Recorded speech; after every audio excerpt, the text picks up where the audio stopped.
So it's not traditional, because traditionally we grow around the whole world as tribal communities, where it's not like one responsibility is to go to work, come back. Yet you don't leave the area you live in because you work the area you live in as a community. And then you raise kids as a community, and then you grow as a community. And part of the evolution of that I've observed, at least in the States, I don't know what it is here, is that now it's not even that what I was referring to as the traditional, because it's what, growing up, that's what seemed like the tradition. Absolutely. Where I was. Now both parents are out in the workforce. Maybe for a couple of years someone stays home, but really it's send the kids off to be taken care of by somebody else. Welcome to No More Strangers. I'm your host, JT Erickson. On today's episode, I sit down with my friend Cometa. I met Cometa almost 2 years ago while at a wellness center in San Pancho, Mexico, where she was running the day-to-day operations. Her perspectives and approach to life have shown me time and again just how important the sharing of conversation can be in getting to know each other and ourselves. And in this conversation, I aim to do just that, hopefully leaving you with one less stranger in your life. Also, as a note to the listeners, this episode was recorded on the beach, and while I've done my best to clean up the audio from the wind and the surf, there may be moments where things get a little glitchy. Please bear with me on that, as I believe that the conversation is well worth the trouble, and for the most part, the audio is very clean. All right, and we're on. Okay. But so, mate, huh? So mate. And that doesn't mean like tapping out in MMA, it's something else. What's MMA? Mixed martial arts. No. Okay. No. So mate is a drink from Uruguay and Argentina. And I'm not either Uruguayan or Argentinian, so all of this information can be taken with a pinch of salt. Pero bueno. So how you drink it, and what I like more about it is that it's very social. So you have a person, that in this case I'm gonna be that person, that is the cebador, that is the person that's filling the mates for everybody. Everybody drinks from the same mate. Okay. And everybody shares the same straw. So Scandalous. Scandalous, yeah. During COVID, it was a whole thing because people were like, we cannot just stop doing it because it's so cultural for them. But other parts in the world were like, what? And then people started to have it, whatever. So I'm putting it and I pour a little bit. I'll pass it to the right. And then the person to the right drinks it. Don't touch the bombilla because you don't stir it. If you stir it, you fuck it up. And the Argentinians are going to scream to you. So you just drink and you drink the whole thing. Oh, okay. And once you drink the whole thing, you pass it back to me and I cebarlo again, I serve again, and I pour to the person in the right and we do a round. Okay. And we just do it till this is finished, kind of. It has caffeine. Okay. So it will wake you up. And what else? If you say gracias, it means you don't want any more mate. Oh, okay. Oh, I use gracias the wrong way all the time. No, me too. Because I'm Mexicana, I say gracias all the time. But to them, that means that you are out of the round. Okay. Pero this is information in case this is super important because if I'm in Argentina or Uruguay. Yeah, and that's it. Okay. I'm going to serve you one. Thank you. And I won't say gracias. And you won't say gracias. We'll just telepathically know. That's right. And this one has chamomile, which to some people that's so wrong. And to some others, like, whatever. It's funny that it's so wrong. Because so wrong. It's, well, like I was saying before, like, I can't touch the bombillo. You can touch it, just don't stir it. Bombilla. Bombilla. Bombilla. Because they speak like that. Bombilla. Oh, that's yummy. Yeah, it's bitter and it starts to get less bitter the more we drink it, because right now we're in the first ones, so it tends to wash out after a few drinks. I pass it to the right. I think I finished it. Yeah, because we're two, it doesn't matter that much, but if we were a circle, then you pass it. It's bring serious it back business. Yeah. No, I asked a friend of mine if she would do like infography on mate, because she's an amazing como illustrator, but also there's so many rules and sometimes it's overwhelming. And some people take it super seriously, like the temperature has to be at one temperature. And what else? I don't know, so many things. And you wanting to have an infographic, is that like calling back to your like being a teacher, or is that I like rules, I guess, It's fair. and I like to know them. I respect that. Yeah. That explains a lot about you, actually. Like, a lot. Yeah, I don't like to follow all of them, No. only if I like them, You got to know what they are, though. but I want to know what they are. Because there are exactly what they are. expectations, societal requirements on how to behave in, well, civilization. Yeah, and I want to know which ones I'm breaking, you know? Yeah, so at least you're ready to accept the consequences instead of being totally caught off guard, like Yeah, thinking you were doing fine. Or what if I'm behaving good and I just want to be the rebel one? Oh yeah, You know? that's very important. It's just because I didn't know the rule was that. I'd say that's hilarious, but that's kind of amazing. No. So yeah, we're just to sort of set the stage. We're on the beach on a Sunday morning, right in San Pancho. What is this beach? I mean, this is the Pacific Ocean, right? This is the Pacific Ocean. Okay, my geography's not totally gone. No, it's still here. It's the Pacific Ocean, and this beach is called, actually, and I learned that recently, Huachinango Beach. Huachinango. Huachinango is a type of fish. It's a fish. See? Yeah, But I didn't know that. Everybody calls it San Pancho Beach, which that's what I figured. it's not its name. Yeah, I heard somebody talking about the Huachinango 2 or 3 days ago. I think our friend Brian was out fishing and came back with some. Yeah. And he was very excited to say Huachinango. And they're really yummy. Are they? Yeah. I won't say the word. Telepathically thanking you for it. Yeah. So we met here-ish about a year ago? It would have been January 23. What day is? Oh my God, 2 years ago? No way. my Or no, God. March 23. March of 2023. Oh my God. No, it was probably 2022. No, I was still working 2022. Okay. Yeah. Then 2023. Not saying I'm not working now, but But different. Yeah. Then almost a year ago. yeah, a little over.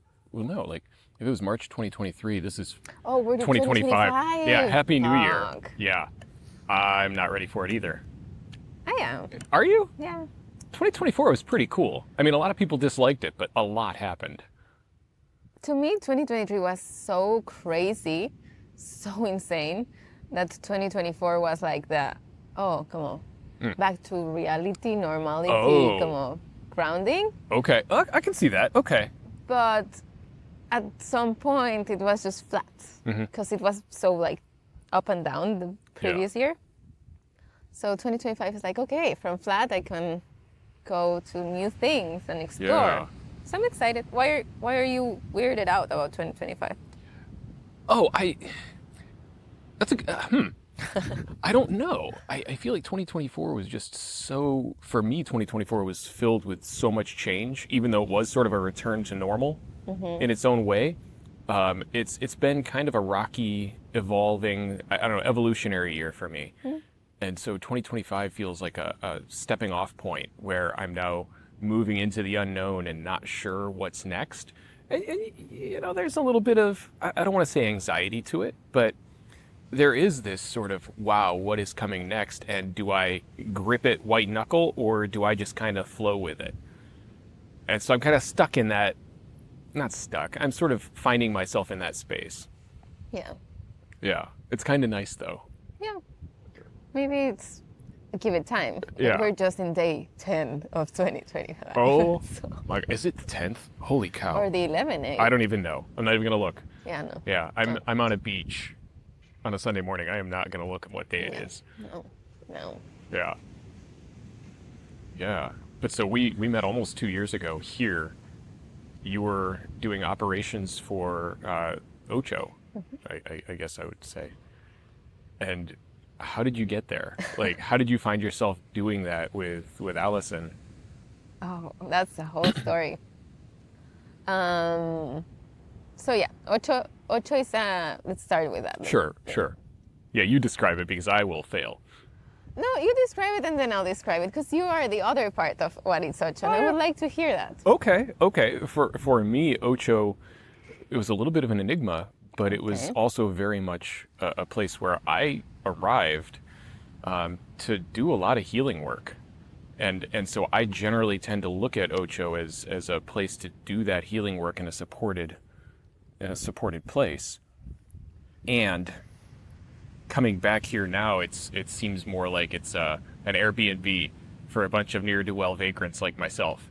So it's interesting to try to decide what it actually is right now. But I guess 2023 it would have been full on. Well, it was early stages of it as a healing center. Is that about right? Yeah, that's absolutely right.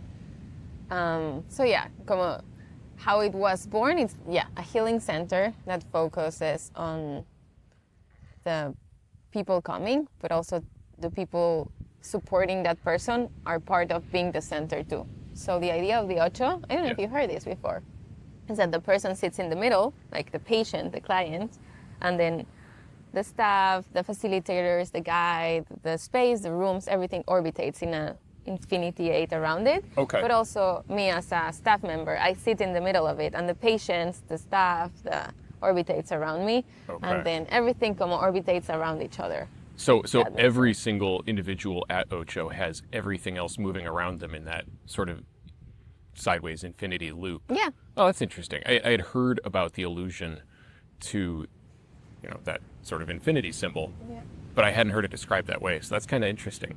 Yeah, I like that. Come on. So it was very focused on that back then, because it was the very beginning of it, and how I started to be involved with Ocho was wild. Because you want the whole story? As much as you want to tell. Okay, so I had a friend that I was helping her with a project. She wanted to do like some producers to client work. Okay. And she was doing these events where the producers or like the teachers or whatever would meet with each other. And in that event, she invited Ali. Ali is the founder of Ocho. And she was like, I think you guys will love each other because you like plants. And I was like, yeah, sure. So we talked there and we ended up pairing with each other and having to have like a conversation like this. And I was like, I do like this girl, like, chido. And then she invited me for breakfast and we talked more. And then she started to talk to me about it, that she has this idea to make this healing center in town and and come explaining me her whole version. And at the beginning, I was a little bit like resistant, Sure. I was like, oh, one more healing center in town, one more of these ones. But I really was intrigued by her. So I was like, I like you, I want to hear it. And she was like, but I'm new, I want to learn Spanish, I want to get the community involved, I want the local people to be here. Como que things that I find that other parts lack, or the things that I would like, that interest me, that things like healing are more focused to work with the local people and like be aware that you're in a different town. Yeah. She brought all of these to our conversation and I was like, She was like, and you should come work with me. And I was like, I'm leaving to California in a week to work there for like 3 months, so I don't think so. And she was like, well, fine, let's be friends. That sounds like Ali, yeah. Yeah. And then she bought the space, the property, and then she was like, come see it. And I think I was one of the first persons to come have dinner at the property, and she showed it to me, and it was like really cool, but it was not fully developed back then. It was a house. And I was like, interesting. And she was like, yeah, come work with me. I was like, yeah, I'm leaving to California, bye. And I left, and we kept in contact, and I was like, maybe when I come back, we can do something together. And then California became a crazy moment in my life. Like everything exploded internally. Because I was working a lot and not getting paid, and like camping, living in a camp, like a tent for 4 months, and like with a lot of people. It was wild. Wow. Where about in California were you doing that? Northern California, Humboldt area. I was trimming, so you live in the farm with a lot of people and you work like that, but it gets wild at some point. You can have really good conditions and you make amazing friends, but the quality that year was bad. Not the friends, of like the conditions of work. So I was stressed and I couldn't come back because I wanted to receive my payment, and she was like, just come back, just come back and work here. Then I came back, and when I came back, my relationship with my partner, we broke up. And this is a small town, so that's not where you want to have a breakup. And everything was messy. So I came here, and I was here for like 3 weeks, and was like, I just cannot do it. I need to go back to Mexico City. So I was like, sorry, Ali, I wanted to work with you, but bye.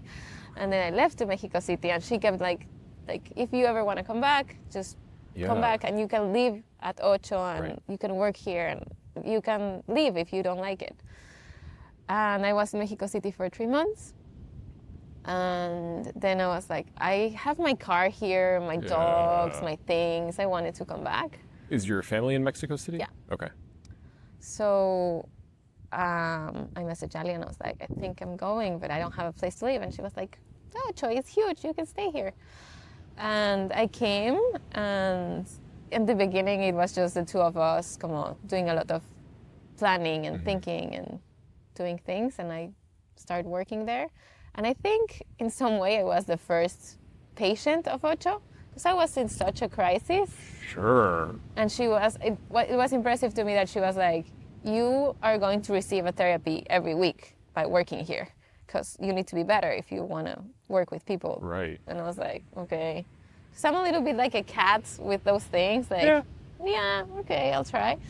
And it helped me a lot. I think como que it restored my, ¿cómo se dice? Emotional balance. Sure. And then I was able to start working, because I was not really working that much in the beginning. And then I started to be in charge of like the operations and the production part of it, like contacting all the facilitators, making the schedules, finding the vendors. And you had experience doing production work previously, right? Before the camps up in Northern California.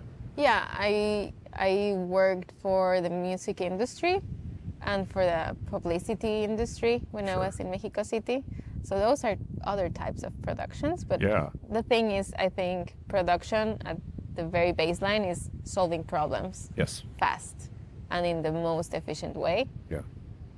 And a lot of herding cats, as we would say up in the States. Yeah. So it was kind of that. And 2 years later, here we are. And we've been through a lot of processes, like after being really focused on personalized healing, like the one you did. Which it's beautiful work, super beautiful work. But it requires so much attention from so many people that it's hard for that to be all the time. You know, at some point you get burned out. Yeah, well, it's emotionally draining for everybody involved. Like my understanding of it, which is sort of third party, secondhand, people that are coming to do the work or the therapeutic support are bringing a lot with them. And I always feel like in order for the facilitators or people in your position to actually support it, you have to sort of be in it with them, right? Maybe not explicitly holding their hand, but like listening to them and having the conversations and it's hard not to take on some of their shit. And holding the space for them. Exactly. Yeah, that's the right. I think that's the best use of that frame that I can imagine. Because it's very literal in this case, and it's right up front and personal. It's not somebody talking to you on the phone every couple of weeks holding space. It's you're watching them go through it. And the work that's done at Ocho, or that has been done in the past at Ocho, is no joke. Like, it's hard. I say that from personal experience to anybody listening to this. It's a lot of work. And you mentioned you were doing therapy every week. Are you comfortable talking about that? Like what that looked like for you? Yeah. So it started with a massage with Pauli that you yeah, I love Pauli. Okay. We love Pauli. She's amazing. And this was, I think, the second day I arrived. And Ali was like, I already programmed the massage for you. And I was just like, okay. Okay. That sounds nice, you know, but it's weird that I was like, okay, my second day of work, what do you want me to do? And she's like, get a massage. And I was just like, okay. I love it.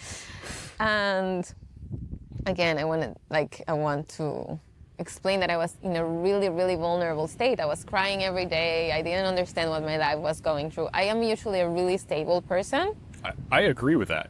Just from my experience of you, you were very even keel, so I can't imagine this. So as I am very stable, when I destabilize, it's very messy and very strange to me and to others, you know? Yeah. Because it's just like, oh my God, what's happening here? Yeah.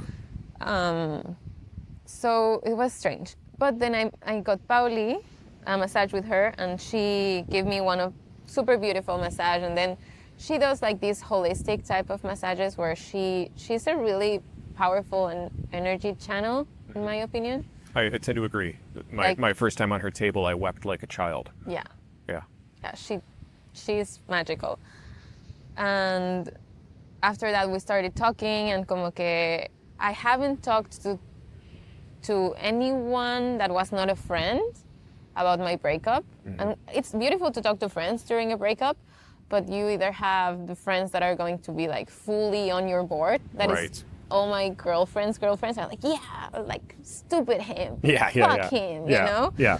And then the friends who are maybe, we also have like common friends, so it was like the friends who are both ways, and they are like, yeah, he's stupid, but he's also cool, but they don't tell you como objectively what's happening. And they're torn. They feel like they're being pulled between the two of you. Exactly. And Pauli was not any of that. So she was very objective and very like great to have like a fresh perspective, and also como trying to move me out of my victim position, because at that moment I was really like, how is all of this happening to me? Yeah. She was like, because you chose that to happen to you. What did she mean by that? If you know. The whole thing was a lot of like decisions on, I decided to prioritize my work rather than the work I was going to start having with my partner, because we were gonna open a business together. Okay. But I decided to prioritize my work, which I am happy I did. I stand by my decision. But of course that has consequences. And I decided to, prioritize my explorations and going on adventures and doing things than being in a relationship, which again, I am happy I did. I think it was important, and I did that, but that had consequences because I was not very good at keeping communication or keeping the line of connection strong. Sure. And he did things wrong too. I'm not Sure. I'm not No, saying that's okay. all of that That's part is of a on partnership, me. right? Or a relationship. It's both individuals Absolutely. making their decisions. Yeah.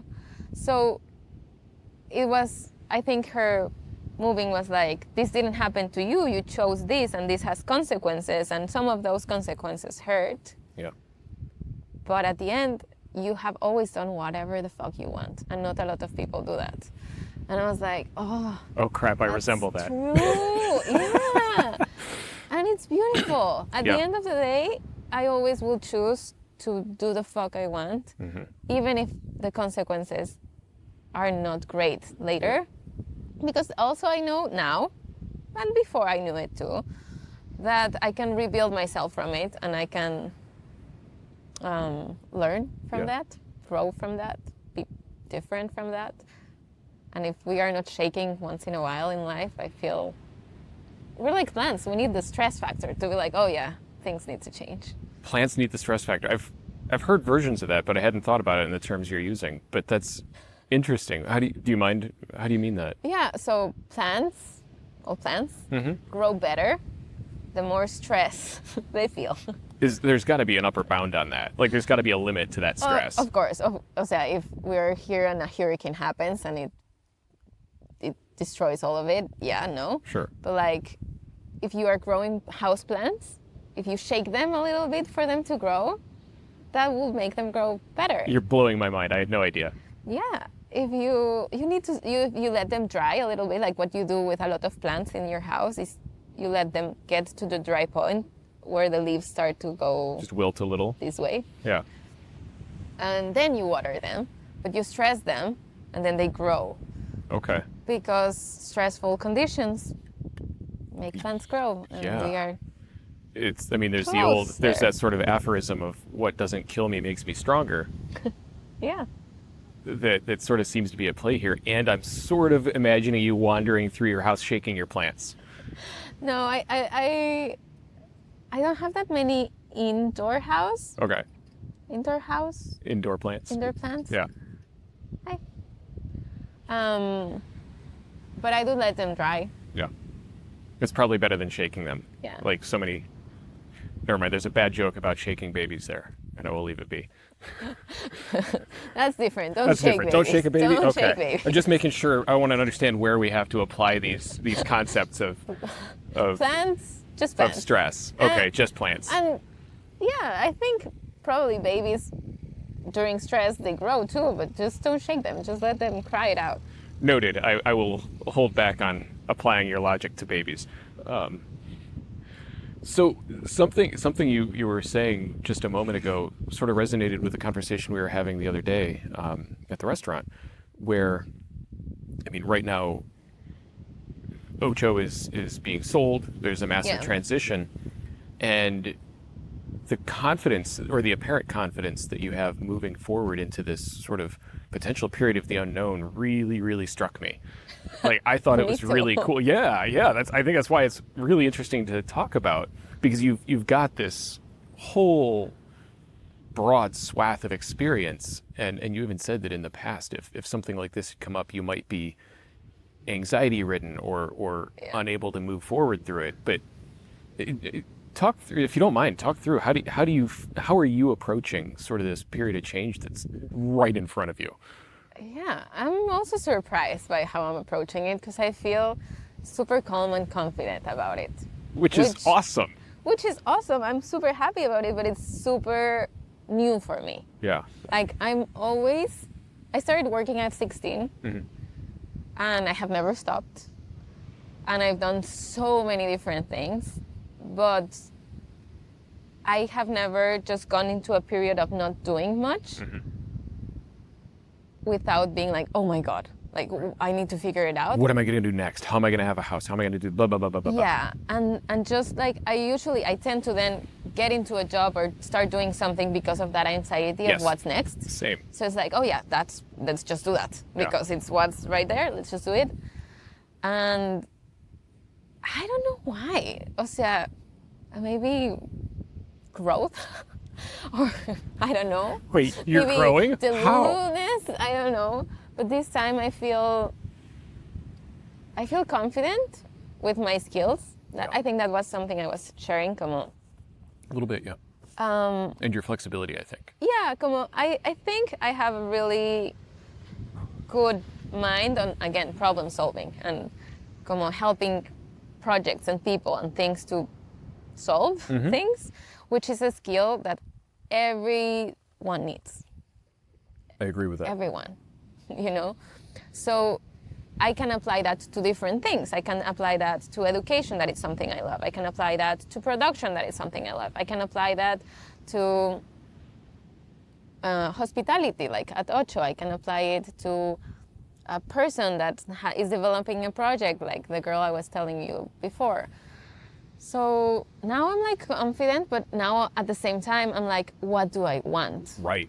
What do I want? What do you think it is? Or are you going to take some time? I need time. Yeah.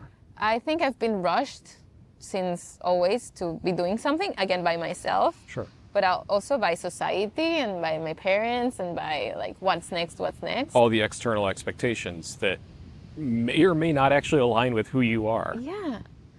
And right now I'm more into a moment of being like, okay, it's gonna come like the end after Ocho sales. There is a transition, of course, that I will be there, helping the transition happen. And then I'm gonna take a moment to just be on vacation and not even think about what am I doing next. Just 2 weeks of like chilling, just traveling, or I don't know, just doing things. Yeah. And then I'm gonna take time that I don't know how long that time will be, but I'm guessing a few months. Yeah. On like, okay, what do I want to do? I was going to break in and say, wait, you're only taking 2 weeks to figure out what you're going to do? No, a few months makes way more sense. No, a few weeks of just not even thinking about that. Just watching the ocean like we're doing it right now. And that's it, putting my mind on blank. And then maybe a few months, I don't know how many, or maybe a year, I honestly have no idea, into figuring out what I want to do. Yeah. But that comes from desire and not from need. Right. And the options are so broad. Like, I do tattoos. Do I want to start doing more tattoos? I didn't know you did tattoos. Yeah. Did you do any of your own, or? Yeah, tiny Really? ones. Like, I do hand pokes, so they're tiny. Okay, so Like- like your name on your arm. Yeah. Is that your name? I think No, it's your name. It says confia. Oh, That's- you can see why I thought it might say Cometa. Yeah, yeah, I am not knocking you on that. Oh, it does totally say Confia. yeah. Which means trust. Okay. And I have a few other ones, but Yeah, I cannot show them right now. that's okay. And it's like, I like that. That's fun. Do I really want to like develop that your- or yeah. it's just a fun thing I do? I love herbalism. Yeah. Do I want to broaden my herbalism knowledge and experience and start sharing it more? I don't know. Yeah. Do I want to start doing more, I don't know, like production work or like remote work with like agencies and things? Like I have a few friends in Mexico City that are like, dude, we will rehire you anytime you want. Yeah. But you will need to be in a job like 9 to 5, working it and doing it. You've been making fun of me for my 9 to 5 basically all week, so that's. It sounds like there might be resistance to that. Yeah, but at the same time, it's like at the end of the day, you close the computer Yeah. and that's it. That's Well, in my work, a good I perspective. never stop. Right. So maybe I want to do that for a few years. And again, I don't think whatever I'm going to figure out right now is going to be a forever thing. Yeah. It's going to be an exploration. Or maybe new things will come out. I have no clue. Yeah. And I feel now also como comfortable with being supported by other people, which is a new thing too. That's a pretty important one for somebody. So I think you and I are fairly similar in some of these regards, and being able to accept that support doesn't always feel right. Like it almost feels like you're taking advantage, possibly, Yeah. or you need to be able to not have that in your life. I'm not saying that very well, but I kind of understand that. Yeah. That's sort of been that had been my approach for quite a long time. Like I had to be on my own 2 feet. I had to be doing X, Y, and Z. And it's good for you. Do you feel that you're going closer to the receiving support, or you're still in? I mean, I have been receiving support the last Okay. couple of years, obviously. Well, actually for a long time, Okay. you know, even in marriage, like I received support, but it's not something I was always conscious of. In that I had moved into a place where I was receiving it. Being more conscious in that regard, I think, is sort of an interesting awareness. And once you start to be aware that you're receiving that support, I think it changes the whole dynamic. Yeah. I think. I think so too. I'm not sure I actually said anything in all those sentences, No. but O sea, yeah, I think first acknowledging support. Yeah. That is already happening. I think that's what you meant. I no? think so, Como- yeah. Como acknowledging it is beautiful, and then allowing more space for more support if needed. Yeah, But yeah, I've always struggled with hyper independence, sure. and I understand it like really why. Yeah, Like I come from two families that are very focused on single women supporting the whole thing. Oh, okay. And What's this that? is this a standard cultural approach in Mexico? Yeah, Okay. yeah, absolutely.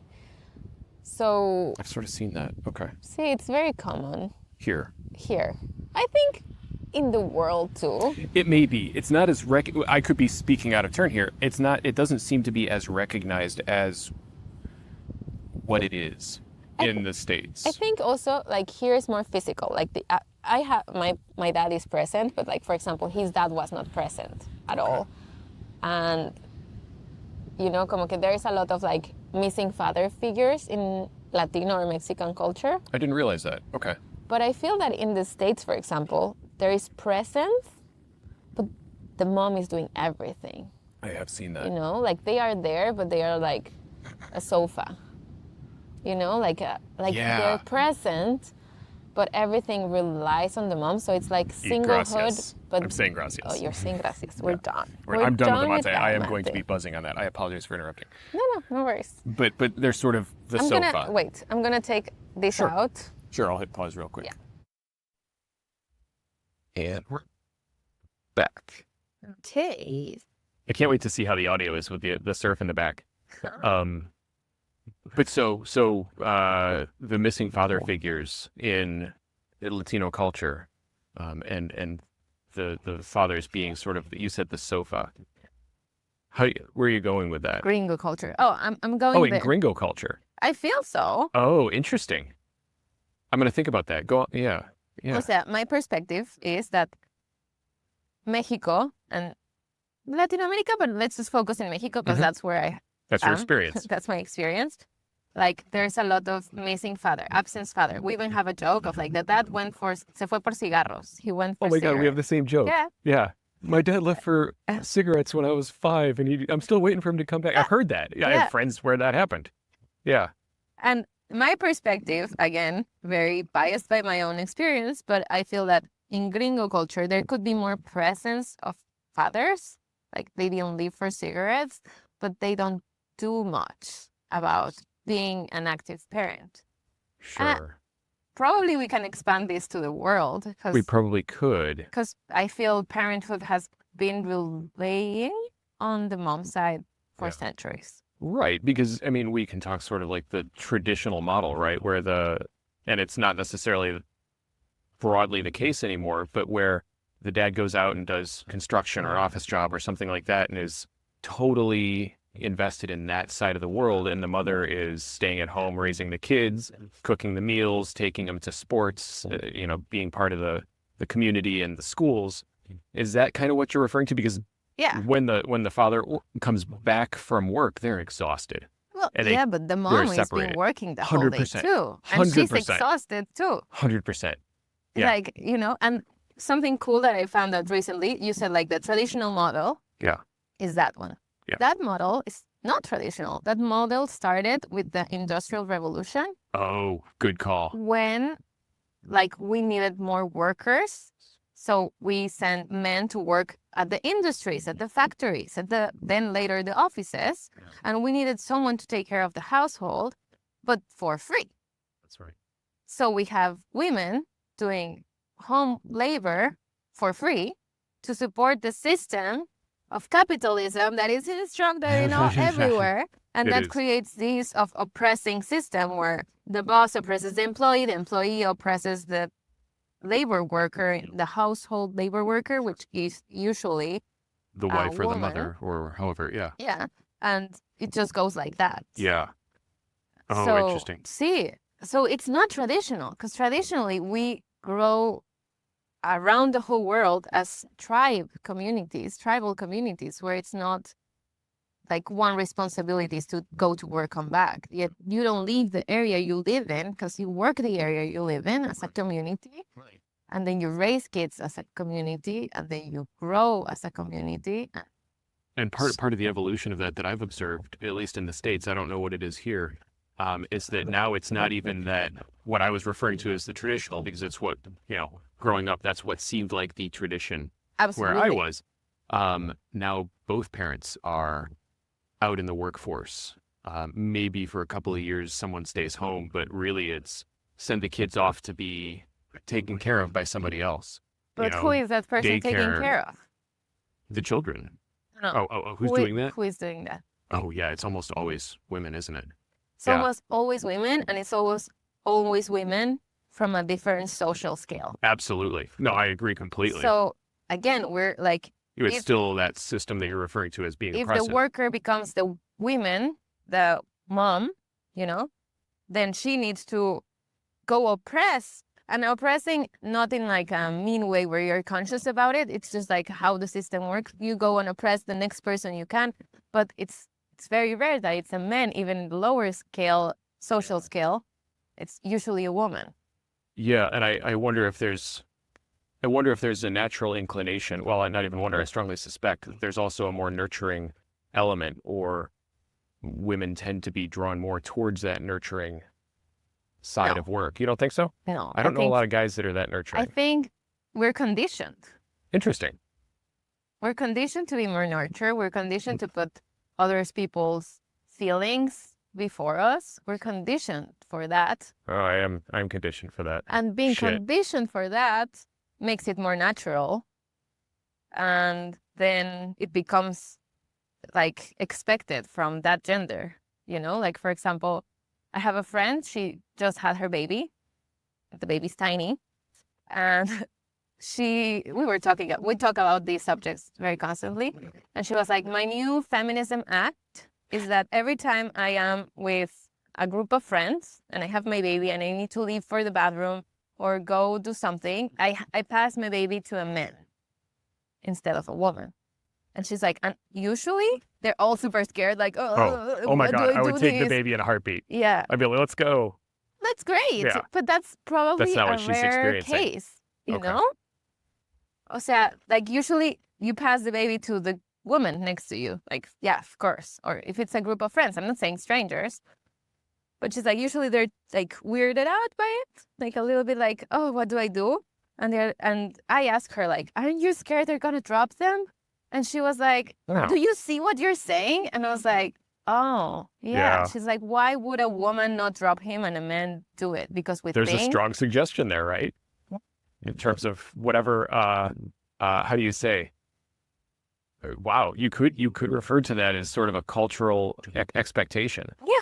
That's funny. Yeah. And she's like, they're grown men. They can carry a case of beer. They can carry my baby for 10 minutes. I don't Yeah. care. They're way approximately the same. Yeah, They're going to be fine. yeah. And I was just like, whoa. But babies don't have a little convenient handhold to grip. Some I of can't them. hold it The by new the neck. models, Like they that'd have be. it. Oh, do they? Yeah. Evolution is fantastic. I know. Perfect. I had no idea. They want to fight the patriarchy too, so they just Yeah, rule it's a not little like thing. cats with that little extra scruff where the mom picks them up by the neck, and it does not shake them. By the way, it's Yeah. very gentle. Do humans have a part like that? I don't know. I don't don't think think so because our necks are so weak as infants. Like you got to support that thing. At least that's what I've been taught. Yeah. Yeah, you don't let that Interesting. neck wobble. The heads are so heavy compared to the rest. Yeah. Anyway, Yeah. I digress. Yeah. But I don't know why we went there. Oh, because Oh, who knows? who knows? No, I remember because of hyper independence. Oh, sure. Being in families that have come on, not so big father figures. Mhm. So I think sorry, my Spanglish goes. Como que I think I started to develop hyper independence because I saw my first examples were a lot of women, like all my aunts, all my grandmas, o sea, my cousins. Everybody is so hyper independent and they go do their things and they are very like that. And I was like, okay, I will do that. And not even like as an act of rebellion or I want to destroy the system. It was just what is placed in my face. It's how was you like, were that's- wired and conditioned, and it made normal. sense to That's you. what we do. And then also by seeing other things, I was like, I never want to have to answer to anybody. Why would I? But then you grow up and that aggravates to a point where it's like, I don't need anybody. Nobody needs to give me anything because I'm capable of everything. And it's like, you are, but chill. You are, but you don't have to be. Like, don't Yeah. force it. Don't have to be. Yeah. Don't forget there are like 8 billion others. Yeah. But it's hard. It's hard when you really are like that. And I'm happy I'm working on it. And I'm happy to be a little bit more, ¿cómo se dice? Como more, I'm not comfortable there yet, but I'm open to it. Open to being comfortable in it. Open to having that support that we were talking about earlier. Okay. And to change it into, I don't want to be open and always be like, oh, this is weird. Yeah. I want to be open to it to the point where it's like, this is normal. Yeah. It's okay. Yeah. So there's sort of a You said gracias, ¿verdad? I did. See. Okay. Oh, I said gracias. You're matted up. I had a coffee and a matcha and a whole bunch of mate. No, but it sounds like there's a progression. I think it's a progression. I don't believe it's a regression. I think it's this moving forward of consciousness and awareness of who you are in relationship to the whatever situation you're in, and finding a way that probably helps to balance for yourself, right? Like it's admirable and it's wonderful to be totally self-sufficient, And also, in my experience, it starts to feel isolating. Yeah. And we seem to be, I mean, I'm looking up and down the beach. Yeah, there are a few people just laying out by themselves, but a lot of people are walking very closely together or holding hands or being together. And it's a wonderful thing that suggests that communal requirement of being a human, the social need. Absolutely. And again, I think it can brings us back to we are mammals. We are. We are, I don't know how to say it in English, but gregarios, animales gregarios, gregarian I mean, animals. gregarious is a different word than I'm expecting you mean. But I don't know. I don't know what it you mean. means groups. Oh, okay. I don't know if that's in It's a little English. different, but yeah, we're communal. We're communal. Yeah, and tribal is a word that you leveraged earlier. Yeah, so but if we go only to our biology, not only like to the sociology part, like we are mammals and we like to gather and that's how we thrive. And then you add the sociology part where we are tribal, we nurture from each other and conversations and connections and things like that. So yeah, at the end of the day, we need to be more connected, I agree. I guess. You had mentioned a book when we were talking last, Braiding Sweetgrass, and I think that's relevant to what you were describing just now. Yeah. And I don't recall the details of what we were discussing at that point, but it was interesting. I had done a little bit of reading on it, and I bought it, but I did not have time. Yeah, but clearly haven't had time to read it yet. I'm reading or listening to like 7 books right now, which makes my mind a jumble. Yeah. But you had brought it up as something that had been fairly influential in the way you were looking at society and culture, and I think juxtaposing it with some of the more, I will use the word again, traditional approaches in the Americas, in the Latino or the pre-Latin cultures in the Americas. Is that where that's going? Yeah. Sort of native tribal wisdom? Yeah, in some way, yes. In a lot of ways, yes. Okay. That book is beautiful. I would recommend it to anybody who needs a new reading. It's written as an essay, but also it's very poetic at the same time. Okay. And it wants to mix like science, like normal science, Western science, whatever we want to call it, with ancestral wisdom. That it's science too, just in a different format. It's not like the methodic format. Mythological way. It's a little bit different because then you bring awareness to everybody having an identity. Plants, sand, you, me, birds. Sand having an identity. Yeah, Okay. Well, sand are tiny, tiny, tiny rocks. Oh, individual little. Okay.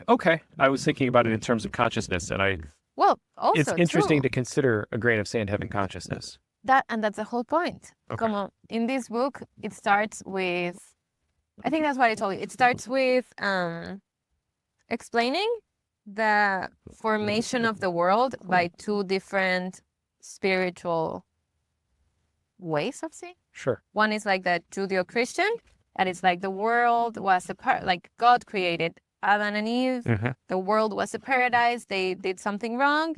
They're expelled from paradise into this land. And in this land, they have to fight again from their instincts to be able to come back into heaven.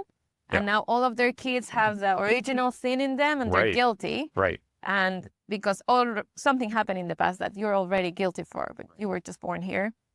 And now you have to be here, and the world we live in was created for them to serve them. Like the foods and the animals is to serve them. It's very anthropocentric. It is. Yeah. Is that a word? It is. And the beginning of this book like compares that story, the very traditional story of Adam and Eve, that even if we are not Judeo-Christian, we know this story. Right. Because it's been pushed in every direction. And we're in Mexico where everybody is ostensibly Catholic. But I feel also in other parts they will know it too. It's been like the most famous Genesis story. Genesis? No. Well, that. And then it compares it to Sky Woman. Okay. So we have Eve, that she has birth with pain. She will birth with pain. She is hurt. She did something wrong, and now she's come on condemned. And we didn't even talk about Lilith, that was Adam's first wife, that she was like, I want to do this, bye. Oh, nobody talks about Lilith. Yeah. So that's the whole story. I dug into that a couple of years ago and was like, oh, interesting. I think I believe the Gnostics talk about Lilith at length, but it's been largely redacted or not included, I should say, Absolutely. in the core Because it core breaks Christian the whole, Gospels. Yeah, it breaks the story in pieces if you talked about someone. It does. And then we fall into conversations around the demiurge and all those other fun little Gnostic, I shouldn't denigrate it. They're very interesting constructs that have a lot of similarities with, I think, where you're going with Sky Woman, I believe. Kind of. But bueno, we have on the other side a Native American story of how the world is created, and it's Sky Woman. And Sky Woman comes to Turtle Island. Which is what they describe, or how they describe America, Yeah. essentially. And she starts with seeds, and she starts with the seeds start growing, and everything, like all the animals, all the plants, all the sand, all the winds, all the entities that we see and we don't see are part of in the same level of humans, you know? And we're all family. You're family with the sand, you're family with that plant. The plant has a name, and not just to be scientifically correct, but because it is its identity. And you treat it as an individual with respect. And same with animals, same with things. And then the world, like the world we live in, instead of being you were pushed out of paradise, this is paradise. But also paradise doesn't exist. There is no contrast of hell and heaven. Right. This is just it. And we're here to co-create with all of these other beautiful creatures around us, protect them. That's como the human obligation in some way. Obligation, yeah. It's to protect the other things because we have voice, we can interpret them, we can communicate, you know, come on. Which isn't too far off from where things started with Adam and Eve prior to what they describe as the fall, where I believe that it was, I am terrible at this, and my friend Paul that I just did an episode with would be cringing right now. Because Sorry, I'm Paul. no, it's okay. Paul gets it. He knows who I am. In fact, there's going to be an entire, I probably release it before this comes out. He has an entire 45-minute piece on Genesis. Oh. That's an interesting approach. I'm kind of excited to see how people enjoy it or don't. And if I recall, getting back to my point, part of the mandate was that Adam sort of have dominion over all of this as a caretaker. But you say yes. I mean, dominion might be the wrong word. Yeah. Okay. Yeah. Might be the wrong word. Yeah. Yeah. Exactly. And then if it's like your right and your gift to be able to protect, but be able to serve, then you relate to things differently. Absolutely. And then it's the story of how Sky Woman starts como giving gifts to the land, and then other people come, and it's very like that. So, and then the book is about, she's a Native American woman, and she went to university to study biology and botany. But at the same time, she was como shocked with how this is very factual based, and like the plants are not magical beings. They're just subjects of study objects of study instead of subjects that interact with the study. Okay. So the book has like all of these experiences. She had to be experiencing something very interesting in herself as she was going through the process of learning Western science and botany against what she had grown up with traditionally. Yeah. Wow. It's such a great book. And what a great life she's led. Yeah. Just from that experience alone, that's fascinating. And then all the book is like these little chapters of like, they have the names of different plants, of different medicines, of different rituals. She talks about the honorable harvest and like how if you want to pick something from the earth, you give gifts to that, and how she taught her students to do that, her students in the university to do that. And in the beginning, they were like, oh my God, this hippie teacher, you know? Sure. But then by doing that, it creates community with their students because they need to talk about it. And it's just beautiful. And I think, again, come on, that's the real traditional thing. The other thing, the working 9 to 5, the being very individual and like being very into your own thing, that's new compared to the amount of. Oh, very new. We're Time. talking less than 100 years. But we talk about that as traditional, like We do. trad wives Because, and oh my trad God. things, you know, like what? I hear people say trad wife and I just cringe. Yeah. I cringe. Yeah. Well, I don't know why I cringe about it because it's also the world that I grew up in. But looking back at it from the current perspective, it's like, ooh, that is a massive dehumanization of the women that were helping to raise me. Like, have some respect, JT. Yeah. And the Trad wives. romanticizing of it, no? Oh, yeah. Because it was a better era. It was a golden era with the pipe in dad's mouth and the kids playing in the yard and he's doing whatever. Yeah. Not the way I grew up, by the way. Oh, you have an ant on your eyebrow. Is it gone? It's moving off the side of your head. You got him, I think. Okay. The dangers of sitting on a beach. I'm covered in ants, and that's okay. We love them. They're good. I blow them off my hand so I don't put them in my eye, but otherwise we're good. Well, that was a digression. What's a digression? A total change of topic with. Oh. It's almost a non sequitur. It's not what we're, and it takes us away from where we were, pulls us out of flow. Okay. Yeah. But the differences or even some of the similarities in the Sky Woman origin myth that we can call it. I don't know what's real. Yeah. And then where things went with Christianity and then her experience. This is me paddling desperately to figure out where to go next. I know where to go next. Let's go with it. And it's probably not driving in LA versus Mexico or Mexico City. We can talk about that We'll because get that's there. crazy too. Yeah, it's like But, my favorite thing. No, come on. When we were deciding where to record this, Yeah. I had a lot of thoughts, you know? My brain went crazy. But this whole thing is about how we are starting to lose third space. What's third space?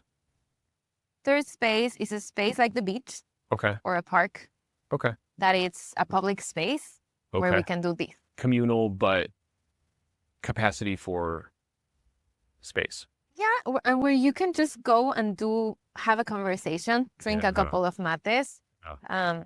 listen to some music, and connect with other people that are from different social bubbles than you. Yeah, You know, I Like- do. I feel the more we go into late capitalism, those spaces are more and more reduced. Yeah. Because you either meet with your friends at a coffee store or at a bar or Yeah. at their house. Yeah. But if Optimizing through efficiency of purpose and also and commercialism. commercialism, Yeah. like that's the thing. You need to buy something to be able to gather. Yes. And again, if we go back to the myth of Sky Woman, to the origins of how humans started, we gather all the time with no other purpose, not a commercial purpose, but like a connection purpose. Yeah. Because by connection, we thrive and we are better. And we are starting to we've been losing those spaces more and more and more and more every day. But now it's more evident to me, at least. Like here we have the beach and that's amazing. It's freaking amazing. But I'm going to miss this at the end of the week. yeah, and right now it's not so cloudy as Oh, it it's been was so cloudy before. all week, but I don't Yeah. care. It's been worth it. Yeah, But losing those spaces, and I think there was you may agree, although you may have been here when it happened. I don't recall your timeline very well. But COVID really stop biting me, dude. I'm not. COVID really put a damper on that. It felt as though it shut down a lot of those spaces where one could just go be with community and friends in a public space. And it felt like that pushed people more towards the isolation, Yeah. which is having a massive effect on all of society. Yeah. But things like this wouldn't be happening during that period. And it feels like this is a lot fewer people than I would have expected for a beautiful Sunday morning. Yeah. Yeah.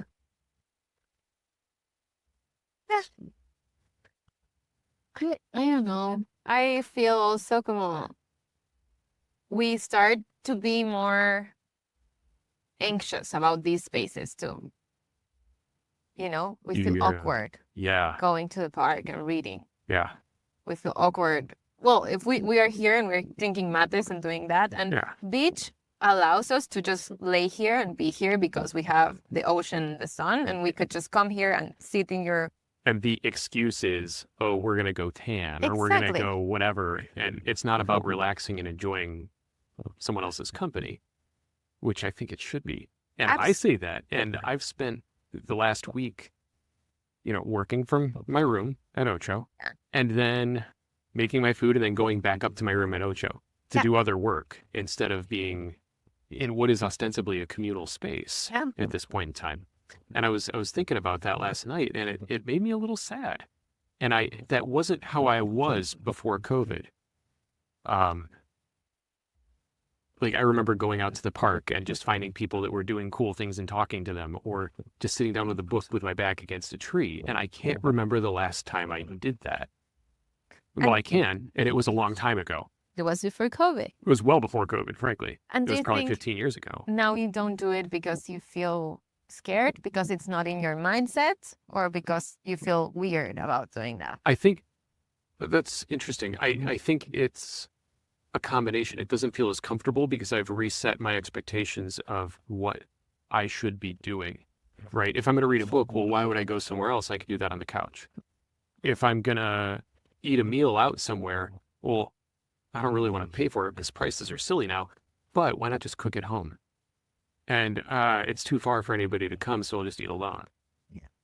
And a lot of that, I think, was due to that reset of expectations during those COVID bubble years where nobody could come over, so you get used to it. Like we're very good at habituating, right? Humans are extremely good at it. And I've read some really compelling pieces about how long it takes to develop a habit and then how long it takes to rebuild a habit. And it's something that seems to occur at a cellular level as well. Like the body becomes used to being, let's say, at a certain weight. So if you spend 2 or 3 years weighing, I don't know, just a given number, 200 pounds, your body is going to rehabituate its processes and its metabolism to baseline to that 200 pounds. But if you spend 3 months down at 175, your body's still going to want to go back up to 200. And if you spend, and this is my case, I'm literally speaking my numbers. If I spend 2 or 3 years at 175, the body rehabituates Wants to go to back that to 175 period instead. So the 2 or 3 years that we spent at home in isolation may have had a similar effect on our mental expressions or experiences of what became habit. And breaking out of that is going to take 2 or 3 years of rewiring and going out and doing these things intentionally so that it can become more natural. And that's the way I'm viewing it based on sort of disparate, not necessarily tied together scientific studies. It makes a lot of sense too. And I also feel probably before, but I think during COVID even more, like house become more comfortable. Like we are used to feeling really comfortable in our houses. Oh, or not really. Yeah, I don't know. Well, what I'm trying to say is like, for example, here in San Pancho. Yeah. Okay, let's use it as a thing. There's a lot of people who live and work here and live in super, super, super tiny apartments. Yeah, I've seen some of that. Yeah. It's like a room with a kitchen and a bathroom. Yeah. The whole thing in it. So you don't want to spend that much time in your house. No. Because like that. So you're pushed to go out and do other things. Como you want to go to the beach, you want to go to the park, you want to go to the bars, you want to go to the streets and walk and talk to people. Mhm. And because you have a lot of people like that, and this is a tiny space, you don't have to commute, Yeah. you know everybody, so it makes you gather. Yeah. But for example, when you are in a more comfortable house in here, like for example, I've been in all of the different types of houses, but Same. now I am in a more comfortable house that it has a garden, it has a couch, which wow. You've got your dog. I have my dog. A lot of times I'm like, why would I go out if I can just lay in the couch and read my book or watch You the literally Instagram? said that to me on Sunday. You're like, I'm in my couch. I was like, I respect that. Yeah. I get that. Yeah. Where probably if my house was a little bit not like that, I Yeah. would be like, yeah, let's go out Yeah. because. So I think, again, with COVID, more features to make house more comfortable have had to come out. They Like, did. The economy required it. exactly. Yeah. So now we have these things that make house more comfortable in a sense, and this is more like a practical sense, you know? Mm-hmm. So we also tend to be more inside of the house. Yeah. Do you think that? I could be a do, and I think factor? I think that's a factor. I think we all adapt really well to the situations at hand. Like it'll be uncomfortable at first. I remember the first few weeks of COVID, people were losing their minds. Yeah. Like I can't go outside. What's wrong? To maybe 3 months in, 4 months in, they're like, I don't really want to go out. Like I'm used to this, and that's the point. Like you get used to it because we adapt. Like it just it's super well to situations. It's one of our strengths and you could argue weaknesses as a species. Absolutely. Is A our blessing and a adaptability. curse. Absolutely. Yeah. And we had so maybe, yes, to a degree we made our habitations, our dwellings more comfortable. And the other part of that is we got more comfortable being in those spaces regardless of what they were. Yeah, let me see. There was something came up and somehow, I don't know if you're familiar with it. Do you know the author William Gibson? He wrote Neuromancer, all that. Okay. It's sort of seen as the origin of the idea of cyberpunk.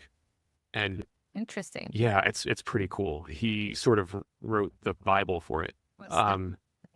Neuromancer.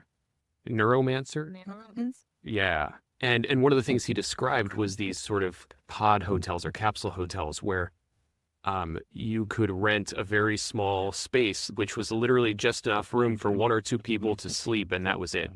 Like, think of like a little tube that you slide into.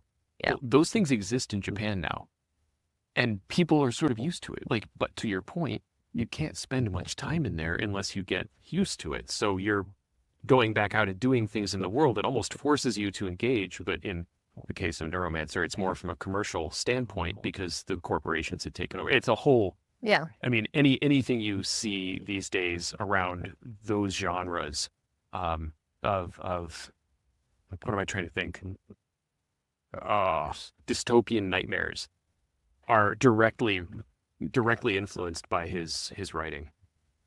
And what I'm thinking too is, for example, like, I think this situation that I was describing of like the studio apartments and you being pushed out to work, it's not only to this San Pancho, like this is in a lot of parts of the world, Absolutely. but also in other parts of the world, like the working expectation is way higher. It is.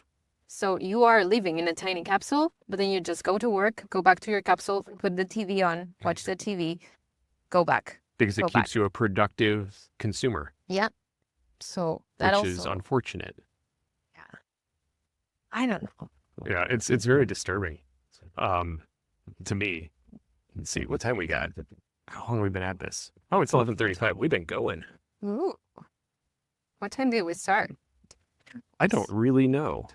Probably 10:15. So we're probably got an hour or 15 in. I was curious if you wanted to talk about Entre Amigos and your time there and how you got there, because I think you had told me you will, in this case, I will defer to you on describing Entre Amigos, but I think you came here to San Pancho initially because of it, Yeah. as part of, how do you say, not volunteering, but Kind of social service. yeah. Yeah. So what did you do at school, and then how did that bring you here in the first place? So In Mexico, if you go to a private university, I think publics now too, but I don't know. If you go to a private university, you have to do social service to graduate. Okay. And the social service has to be either in a governmental institution or in a nonprofit.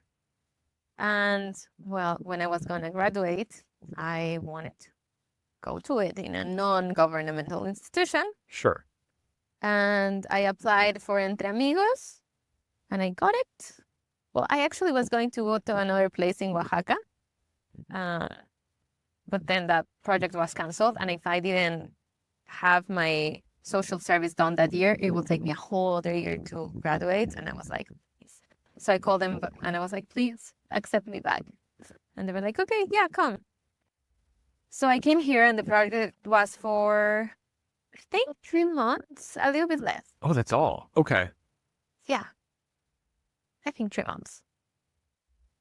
And Entre Amigos is a community center here in San Pancho that has a library, an environmental program, a recycling center, a women's group, a children's group. It's just the most magical place on earth to me. But I came to that, and my project was with a group of people, I studied communication and media. Okay. And we were a group of communicators, if that's the word, designers, and Educators, I think. Educators. Yeah. And we needed to record what was the impact of Entre Amigos being open for 10 years in a town like this. Okay. So it's a beautiful project because you get to do a lot of interviews, you get to do get a lot of research, and then organize the data, and then present it with a cool thing to the community. So it was a beautiful project to do. And I came with a group of 5 friends that we started living in, and then the other 5 other groups were here. And right away, I was in the interviewing team. So with one of the girls that is born in town, that she's now one of my closest friends here, she was also doing her social service, and she was part of the group. And she and I we were going to like the local grandma's houses and like to the park and doing interviews and learning about the story of the town, the story of the people, and what they think about Entre Amigos and what they have seen. And you would go to do the interview, and I remember just entering into someone's house, and the mom of the house being like, oh, we made the enchiladas, you want to come eat? And we're recording while doing the enchiladas. And she also was part of the town, so it was not a stranger interviewing them and opening the doors to their house. Yeah. Like Glenda is part of the community, so it was her aunts, her friends. So she was even more invited, and that gave a way more interesting scope of viewing what was happening. And then we did that project, and I fell in love with San Pancho and with Entre Amigos because growing up in Mexico City, where everything is super fast-paced, and where I was not finding what I was looking for in the sense of environmental consciousness back then. I was way more into it back then. Like, it was my whole thing. I can totally imagine that. Now I'm more chill, but back then, oof. And I was working in festivals, and you know how much waste is produced there? It's gross. It's wild. So it was really hard for me to balance that.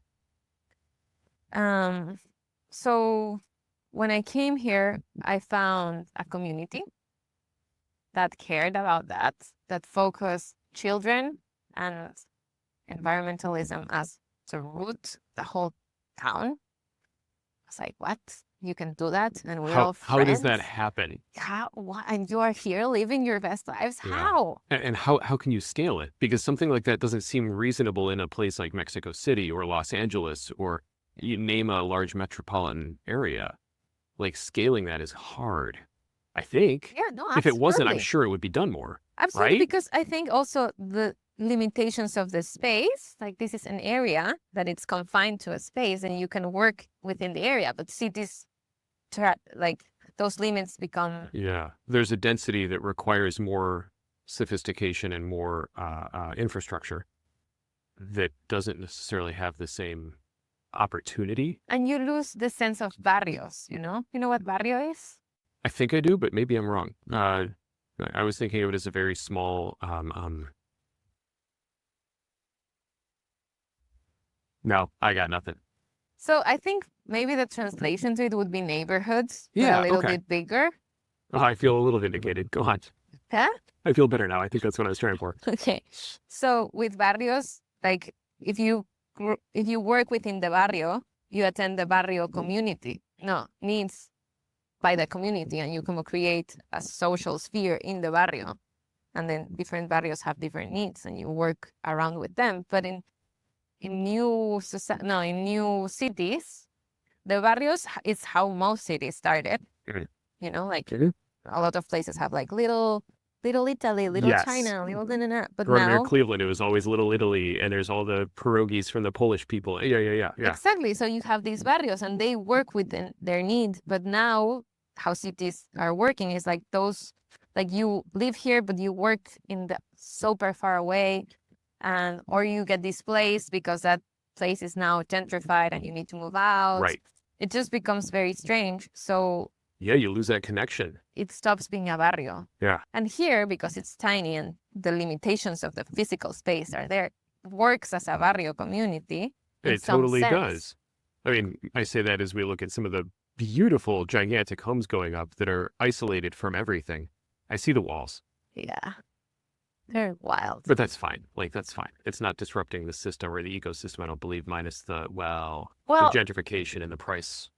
And places like Entre Amigos are beautiful because Entre Amigos works with all the ages. Mhm. And then you have people from all the little social spheres in this barrio coming there because it's free. Yep. You don't have to pay anything to take an art class there, no matter if you live in one of these mansions on the beach or if you live next to the river. Right. And next to the river is really sort of very low income. Yeah. From what I recall. Yeah. I think you walked me through some of that. Yeah. Yeah. But and you get the kids to play there. Like the kid from the mansion and the kid from the river go to Entre Amigos and play together. Or sometimes not together, but they see each other in the same space. Mm-hmm. And it's humanizing rather than an othering. Yeah. Yeah. So it's like, you know each other. You see, you work with them. They don't become like this thing that it's far away in the media, for example, or far away. You see them on the street. It becomes like real. You know their names. You know them. Yeah. So, no, muchas gracias. The beach. He has good music, though. Yeah, he does. So, and then by involving the kids, you involve the parents, and then the parents that are grown-ups can talk to each other, and it makes social integration, but also social responsibility more real. Yeah. Because then the people who have more really see the needs of helping because they are blessed with more, and it's socially responsible to give back more, especially because most of the people who have more here are not from here. That's very true.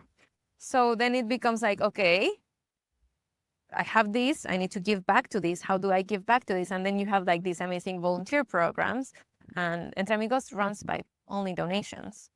So it becomes como a whole thing. And then those social spheres get popped in that space. And then it creates the weaving of society. Well, better. Sort of a braiding, maybe of sweetgrass. Oh, sorry. We got there. I wondered if I'd get there. I saw some of the volunteers on my walk over. It was a bunch of gringos, all chattering happily in English, scrubbing graffiti off of the walls around the school. And I was like, oh, and they're all wearing their Entre Amigos volunteer shirts, and some of them are from, I don't know, looked like not Loda Marcos, some of the other surrounding towns. Like, it's not even just specifically San Pancho volunteers, which I thought was really cool. No, they can come from different parts, you know? Yeah. Yeah. And that integration that you were referring to seems very real. Yeah. Like, these people could have done anything they wanted on a Sunday morning. Here they are trying to improve the look and feel and cleanliness and I think quality of life here. I'm being responsible. Yes. I think that's also come another thing because I feel we can really romanticize volunteer work in a way too, Sure. where it's like, oh my God, they're so noble. Oh, people wear it as a badge of honor. Oh my God, I volunteered at this. And it's like, I'm guilty of that sometimes. Oh, me too. Yeah. But the thing is, like, if you can volunteer, it's because you have so much privilege. Yes. That's very because true. you have time to do that. Yeah. Resources to do that. You don't need to be using that time to produce income, to keep your family afloat. Yeah. But you're also using that time to help the community. Exactly. Which is so important. Exactly. Which is like, yes, it's beautiful that you choose voluntarily to do this. Yeah. But it's also your responsibility in a sense. Yeah. Because to be where you are part of, again, of a system of oppression, you know, Sure. the whole story. But you're also part of a community. And it's that, and I think that volunteering, or the predicate for that volunteer work, is the recognition of being a part of the community. And I think without something like Entre Amigos, it's very easy to live a separate life. Absolutely. Like, you can pop into town and go to El Indio Market and get your avocados and eggs and coconut water, and then just vanish back to your enclave. Yeah. Without thinking anything of it. Or even better yet, hire somebody to do those deliveries for you so you never have to leave. But why would you want to do that? You could do that anywhere in the world. Why come here and do that? Maybe because you're used to that. Yeah, that's fair. I'm not judging, by the way. I'm asking. O sea, me neither. But again, we could do that anywhere. Yeah. You know, but it's getting out of our comfort zones. And I feel there's a lot of people in town too that they don't come to any of these nonprofits, because there's a few ones, not only Entre Amigos, no. But I feel that even that they don't come to these nonprofits or these centers where you weave community because of the of it. How do you explain it? I'm trying to think of how to say what your hands are doing, but it's sort of that expansion or that creep or the like when a rock hits the water and makes the waves. Yeah. The ripples of that, then it becomes part of the town. Yeah. Or the feel or the vibe. And that's one of the things that makes places like these that exist all over the world. They do. Como beautiful and amazing. It's also one of the reasons that I keep coming back to San Pancho. I mean, Same. Partly because I have friends here. Fine. That's You a big come deal. to visit your friends. I Come kind on. of do, let's be honest. And also there's a sense of community here that I only find in sort of small towns or villages like this. Like, I found a similar sense of community in small town rural China. Yeah. Like, a very different vibe. And it was even harder to communicate, but there was this almost communal aspect to, we're all in this place together. We should do our best with it. Yeah. And having spent so much of my life now in cities, it's very different. And it's very isolating. In spite of having all those people around, it's almost an enforcement of isolation just to cope with the magnitude and scale of where you are. And That may not be your experience. I don't know. O sea, I'm thinking about the city too, and it's very like that. I grew up in a city, no? Right. And You grew up in Mexico City, I grew right? up in a Like- really big city. Which is insane to me. That is insane. Yeah, it's an insane place. It's a beautiful, chaotic monster. But beautiful. Sort of bringing it back to something else, because that chaos always throws me. Like, whenever I'm in a foreign country, I get very nervous about, well, we were talking about this the other day, driving, because I don't know the expectations and I don't know the rules, and that chaos is crippling sometimes. And then you were describing driving in Mexico City as being, yeah, you can do that. But Los Angeles terrifies you. And for me, Los Angeles is like, okay, there's rules here. We got this. Hate it. But see what I was saying before, I like to know the rules of things. Yeah, totally. Yeah, no. Like in Mexico City, driving is, I was telling you, I got my driver's license without knowing how to drive. I was talking with our friend Jake. He's getting his driver's license, but he wants to know how to drive before he does it. I don't blame him. He's very responsible for doing that. Very responsible. I was 16, so I was not that responsible. But Right. yeah, you go there, you get your driver's license, and you just start driving. And it's just like, what? What? And it's so chaotic. Like, a lot of the rules are always being broken. So there are rules, just no one knows them, really. Because I no wasn't one, sure there were. so there's like a book of rules, but no one knows it. No one really knows. You stop at the red light and go at the green light. But besides that, everybody does whatever they want. Also, there's so many cars in Mexico City. There's so much traffic. There's really bad public transportation for the outer sides. Like the center is pretty good. And also there's a lot of corruption with the transito officers. Transportation. Yeah. Yeah. Basically cops. The cops of traffic. Yeah. Traffic cops. Traffic Got cops. you. So everybody does whatever the fuck you want. So I'm used to learning how to drive with like always being super aware, because they can come from any side, even if the lane is this way. They can come from the other one. Just that's a possibility, a real possibility that will happen. This is why I struggle to drive in Mexico. I feel terrible saying that. Don't be. It's crazy, but I feel more comfortable driving in heavy amounts of traffic than in the highway. Yeah. And in the traffic, you can be aware of even driving like the small mountain roads in the jungle here, like randomly, I don't know, a goat just runs in front of you, or a bus will stop and no one knows what's happening and it backs up for 5 miles. And people are just going around it, not caring, over a blind hill. Like, yeah, it's wild. And then you go to LA and there's so many rules. And I was sharing that when I went, I don't know, like 3 years ago, I was going from LA to Northern California to work too. And I bought a car with a friend of mine. And she was like, I know how to drive, but I'm really scared. And I was like, I'm from Mexico City. I will drive us. Don't worry. how hard could it be? How hard can this be? Papita. And wrong. So wrong. So bad. So we got the car. It was really funny how we got it, because we just met with this girl that we texted in Facebook to her apartment, and she was moving. And we were like, we don't have a place to stay because our hotel is done. She was like, just come to my house. And we went to her house. And she was like, okay, I just need to drop all of my boxes with my things in the place that will deliver it, but I need the car for that. And she was like, do you want to stay here in my house while I do that? We're like, sure. And she left. And we're like, what if we were thieves? Like, we could leave with her computer. Her passport was in the table. We could just leave. And my gosh. She left. She dropped her things off. Then she came back. We bought the car. That girl had no fear. No fear. Wow. Respect. Yeah, she was cool. What she's doing. Or Potentially terrible decision making, but respect.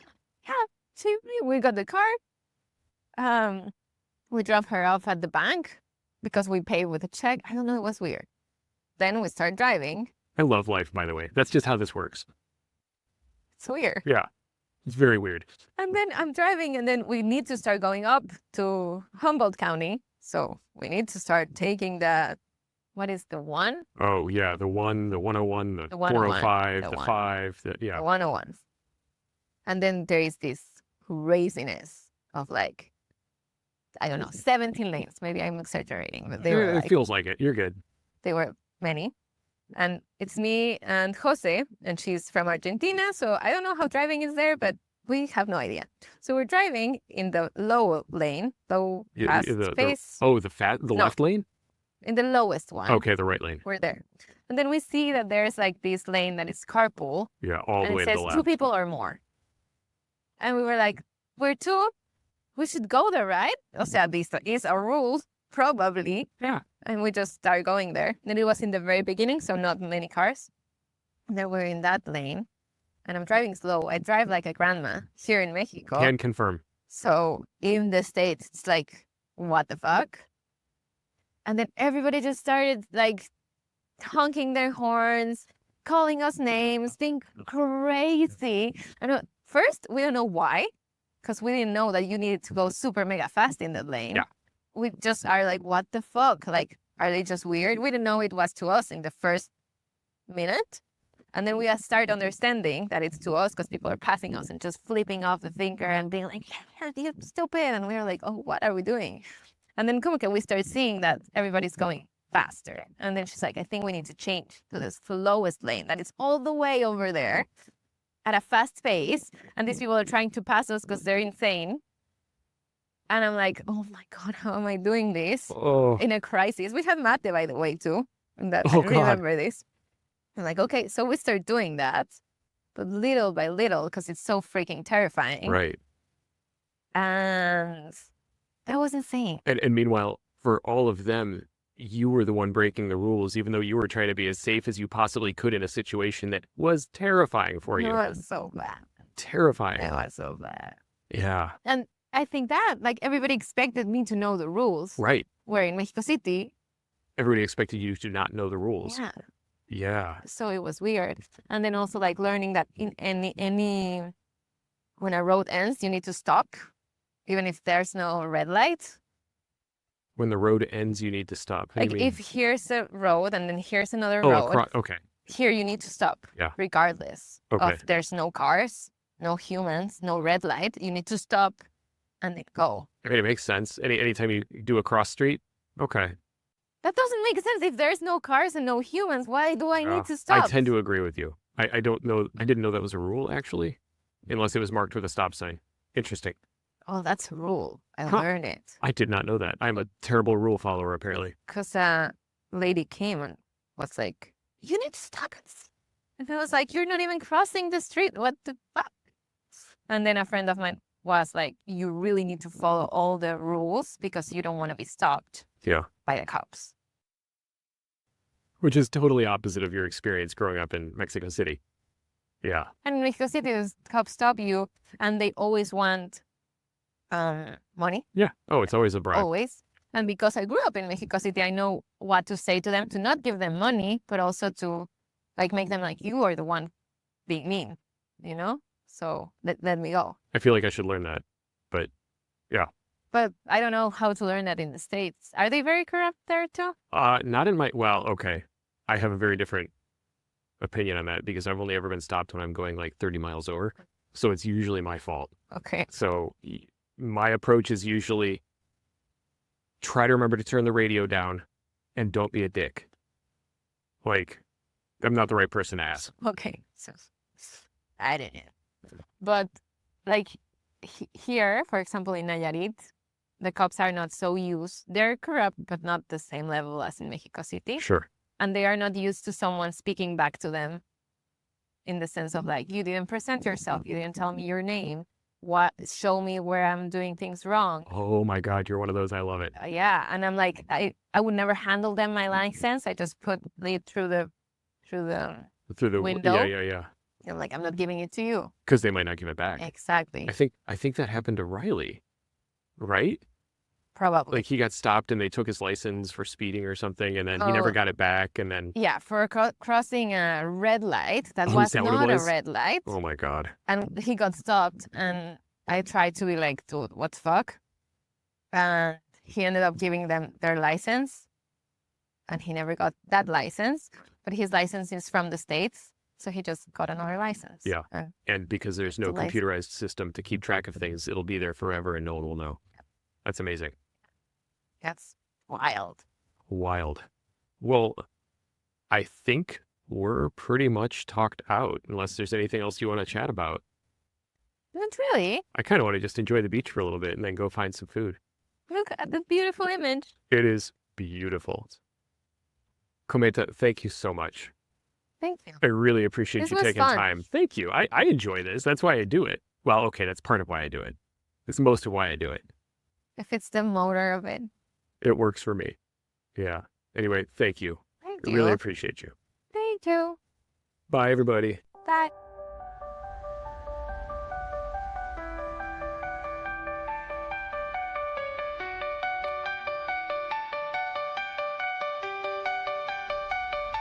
Thank you again for listening to this episode of No More Strangers. Something that I noted during editing and re-listening was just how far out of my depth I was on some elements of the conversation, and also how much caffeine was affecting my cadence. Gracias mate. I appreciate that Cometa brought in ideas that I hadn't spent time with around traditional approaches to life, the roles we play as families, as well as discussions on oppression.